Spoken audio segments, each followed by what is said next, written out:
Welcome दोस्तों to our wicket talk channel. और आज फिर से finally Aussies did strike back और आज ऑसीज ने दिखा दिया कि क्यों उनको हम ऑसीज बोलते हैं। हेड ने इंडिया के घोड़े खोल दिए और बॉलर ने जेनुअली हमारी टीम के थोड़े से लैंड लगा दिए। इन्होंने हमें दिखा दिया कि हमारी टीम में कहाँ कहाँ अभी भी गलतियाँ हैं, जो कि बहुत सारी जगह दिख रही हैं। हमारी वीकनेसेस एक्सपोज कर दी और ये भी बता दिया कि जो PM11 मैच होता है उसको इतना सीरियसली नहीं लेना चाहिए, क्योंकि हम में से ही बहुत सारे यूट्यूबर्स थे जो कि आके बोल रहे थे कि हाँ भाई PM11 में तो हमारी पिंक बॉल के सामने बहुत अच्छे पोजीशन दिख रही है बैट्समैन की।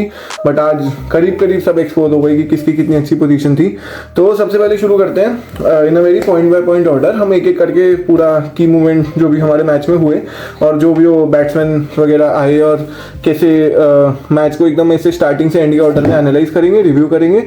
और अगर आपको हमारा काम अच्छा लग रहा हो तो आप इस चैनल को सब्सक्राइब करें, लाइक करें एंड हमारी विकेट टॉक की रोज़ ऐसी वीडियोज आती रहेंगी तो उसका एंटिसिपेट करें और बस खुश रहें ज़िंदगी में। तो शुरू करते हैं मैच के एकदम बिल्कुल ऐसे स्टार्टिंग से और एकदम एंड तक जाएंगे। ठीक है, तो सबसे पहले हम देखते हैं अपना सबसे पहले जब हमारा मैच शुरू होता है तो आता है लाबुशेन और मैक्सवेनी। तो अगर हम देखें तो लाबुशेन और मैक्सवेनी एक बहुत ही अच्छी फॉर्म में दिख रहे थे और हमारे बॉलर्स उनके सामने काफ़ी कमज़ोर। बट फिर से वही है कि we only believe in Jassi भाई एज सिराज भाई सेज।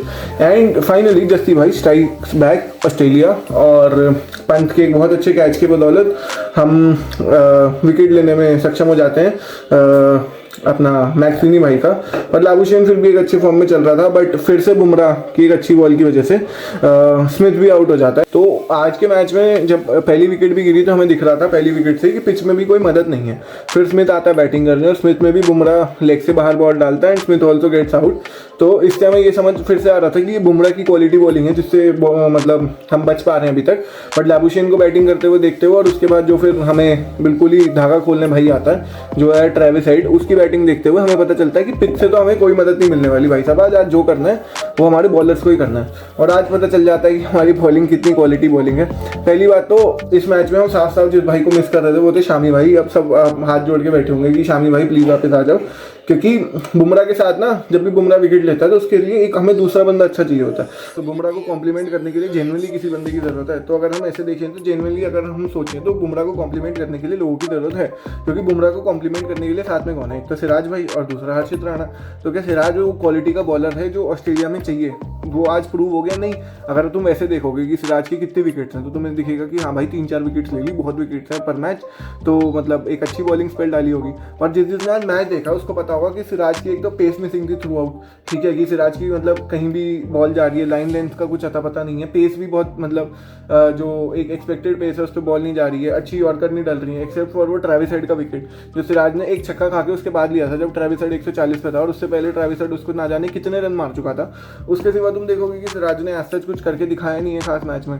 सिराज ने मतलब थोड़ा भी तुमको इंप्रेस नहीं करा होगा मैच में थ्रू आउट। मतलब एक भी पॉइंट पे लग ही नहीं रहा था कि यार इसकी बॉल पे विकेट आएगी। वो जैसे मिचेल स्टार्क बॉलिंग करता है तो उसको देख के लगता है कि विकेट आ सकती है, भले ही आज मिचेल स्टार्क की एक ही विकेट हो। बट अगर तुम सिराज को देखोगे तो सिराज को देख के बिल्कुल नहीं लग रहा था कि आज विकेट आएगी। तो हम बात कर चुके थे स्टीव स्मिथ तक। स्टीव स्मिथ के बाद आती है लाबुशेन की विकेट, जो कि इंडिया के लिए थोड़ी बड़ी विकेट थी क्योंकि उस टाइम लाबुशेन शायद 64-65 पे खेलता था।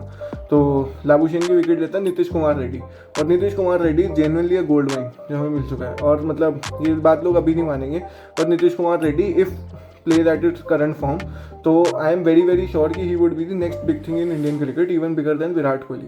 रीज़न बीइंग कि भाई वो बंदा बॉलिंग करा लो, वो बंदा बैटिंग करा लो, उस बंदे का टेस्ट एवरेज इतना अच्छा है। और आज फाइनली मतलब इतना हमने अपने सीनियर्स को हाइप अप कर करके देख लिया।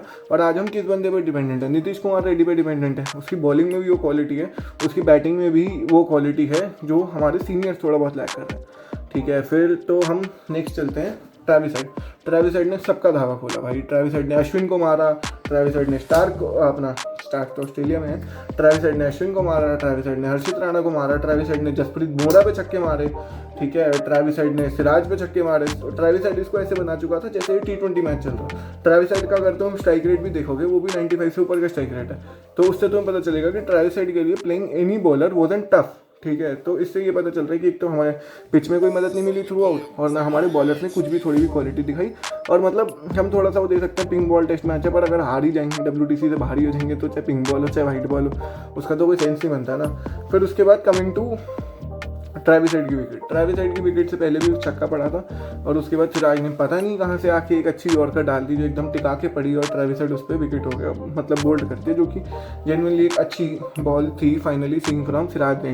पर उसके बाद जो लास्ट के लोग थे वो तो छड़ी की तरह निकल ही गए, वो तो तुमने भी देखा होगा कि कैसे सिराज में एक के बाद एक विकेट करते रहे, पर तब तक बहुत लेट हो चुका था क्योंकि इंडिया को लीड मिल गई फाइनली 157 से ऊपर की। ठीक है, तो जब तुम्हें 157 की लीड होती है तो इसका मतलब है कि तुम्हें 300 साढ़े 300 रन बनाने, तो या तो तुम्हारी ओपनिंग पार्टनरशिप बहुत अच्छी हो, पर हमारी ओपनिंग पार्टनरशिप के भी घोड़े खुल गए। कैसे? क्योंकि पहले तो केएल राहुल भाई साहब आउट हो गए। जितने भी लोगों ने मैच देखा होगा तो तुम्हें दिखेगा कि केएल राहुल का शॉट बहुत अननेसेसरी शॉट था एट दैट पॉइंट, मतलब पंत ऐसे अननेसेसरी शॉट खेलता है और अननेसेसरी शॉट उसके एग्जीक्यूट भी होता है, तो तुम्हें समझ आता है कि अगर पंत ऐसा कुछ शॉट खेलते हुए आउट होता है तो तुम उसे बैक करते हो। बट केएल राहुल के एंड से जब तुम्हें पहली इनिंग में दिख रहे थे मतलब अच्छे कवर ड्राइव, अच्छे स्ट्रेट ड्राइव, अच्छे चौके, अच्छे क्रिकेटिंग शॉट जिनको तुम बोलते हो, फिर केएल राहुल क्या करता है भाई, लेग के बाहर वाली बॉल थी, भाई साहब सोचते हैं हम तो उल्टे खड़े होकर छक्का मार देंगे और सीधा कीपर के हाथ में। तो ये तो थोड़ा सा केएल राहुल की साइड से एक बहुत ही मतलब ऐसे अननेसेसरी शॉट है, very unlike of KL Rahul shot. But ये है कि मैच में इतना प्रेशर है, ठीक है, रोहित शर्मा की जगह लेके वो खेल रहा है और उसको पता नहीं है कि मे भी उसे कब बाहर कर दें, क्योंकि सबसे पहले काश तो उसी पे गिरती है। ठीक है, रोहित शर्मा को कोई क्वेश्चन नहीं करेगा, विराट कोहली को कोई क्वेश्चन नहीं करेगा, तो फिर केएल राहुल को शॉट में भी खेलना पड़ा। तो केएल राहुल का मतलब टोटली अंडरस्टैंडेबल कि जो भी वो बॉल आई उसने सोचा कि I would go out and hit it out of the park और उसने वो कोशिश करी। फिर उसके बाद आते हैं हम जायसवाल के डिसमिसल पे। तो जायसवाल का डिसमिसल भी वही था कि एज लग गया, आउट हो गया, मतलब बट उसमें यही बोलोगे कि उनकी साइड से हमें बहुत ही क्वालिटी बॉलिंग देखने को मिली, उनके तीनों ही बॉलर। तुम बोलोगे कि भाई बोलैंड अच्छा नहीं लग रहा था, बोलैंड भी बहुत अच्छा लग रहा था, दो मेन विकेट लेके गया, कोहली की विकेट लेके गया। ठीक है, फिर तुम बोलोगे कि क्या हमारा जो मिचेल स्टार्क तो उनका बॉलर बहुत अच्छा ही, फिर उनके तो मिचेल मार्श भी बहुत अच्छी बॉलिंग कर रहा था। हुएवर वाज कमिंग ऑस्ट्रेलिया की साइड से वो तो बहुत अच्छा दिख रहा था, उनको तो दिख रहा था पिच में मदद भी मिलती थी। तो इससे क्या दिखता है? इससे ये चीज़ दिखती है कि भैया हमारी बॉलिंग बहुत ज़्यादा क्वालिटी लैक करती है, हमारी बॉलिंग में वो वाली बात है नहीं। फिर वही विराट कोहली आते हैं, एज लगता है, पहले एक आध मतलब अच्छा शॉट खेलते हैं, अच्छी फॉर्म में दिखते हैं, बट एज लगते ही पता चल जाता है कि हाँ भाई आउट हो गए, और फिर एंड ऑफ द डे तुम्हारा गाज गिर जाती है कि भाई हाँ ऋषभ पंत बचाएगा मैच।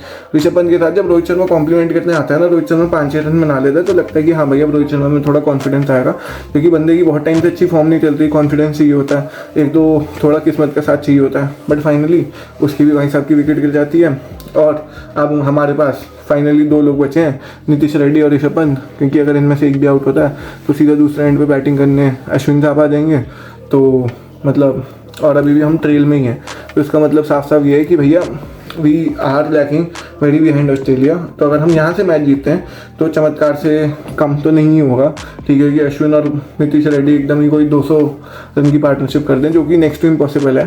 तो इसमें तो मतलब वो जो ट्रेविस हेड का कैच ड्रॉप करा था इन लोगों ने, तो वो कैच ड्रॉप या मैच ड्रॉप ही था, क्योंकि अगर वो कैच पकड़ लिया जाता पंत तो हारा, जो कि ट्रेविस हेड उस टाइम 100 से भी कम रन पे खेल रहा था जब उसने एक कैच की अपॉर्चुनिटी दी और हर्षित राणा के ओवर में, और सेम ही ओवर में दूसरी कैच की भी अपॉर्चुनिटी थी, एक सिराज ने छोड़ दिया और एक पंत ने छोड़ दिया। तो अगर ये दोनों में से एक भी कैच पकड़ लेते तो मे बी ये मैच हमारे साथ में होता। बट मतलब किस्मत खराब बोल लो, कुछ भी बोल लो, कि लक ने हमारा साथ नहीं दिया, या अब तो हम किसी भी चीज़ को पकड़ के रो सकते हैं। बट फाइनली भी कि वो कैच ड्रॉप से ही हमारा मैच ड्रॉप हो गया। ट्रेविस हेड ने फिर से इंडिया के घोड़े खोल दिए, उसने साल ने हमें WTC से ही बाहर कर दिया, बाकी तो सब छोड़ो, ठीक है। मतलब WTC जिसके बाद हम सोच रहे थे रोहित शर्मा विराट कोहली वहाँ जाएंगे, सबने ऑस्ट्रेलिया को लेकर पहले मैच का प्रेडिक्शन लगा ली थी, हाँ भाई 4-1 करेंगे, 3-2 करेंगे, भाई सबके एकदम ऐसे खुल गए हैं बिल्कुल धागे, ठीक है। 4-1 तो बहुत मुश्किल है, अब यहाँ से सीरीज जीतने पर बात आ चुकी है कि सीरीज जीतना किसी तरह। तो मिलते हैं ऐसे ही कल के रिव्यू एनालिसिस में, होपफुली इंडिया कुछ 200 का बना दे भाई, कि 200 रन की पार्टनरशिप हो जाए, पर ऐसा होना तो बहुत मुश्किल है कि हम 350-400 रन बना पाएँ। और रियलिस्टिक चांस यही है कि हाँ भाई Australia is leading and Aussie did strike back. Signing off the wicket top.